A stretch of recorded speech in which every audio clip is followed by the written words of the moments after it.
Hi everyone, in this short video I'm going to show you how we can update iPhone to latest version. First, don't forget to like the video, leave a comment and subscribe. Let's start. Tap Settings. Then tap General. Here we have Software Update. Checking for updates. Now we have latest update, which is 18.4. Just update now. Insert your iPhone passcode.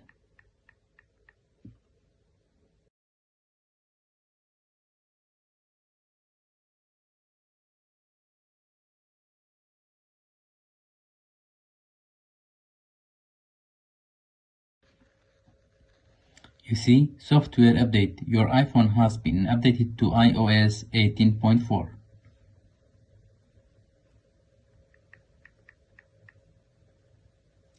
Okay. General. Software updates. iOS 18.4 is up to date. That's all. Have a nice time.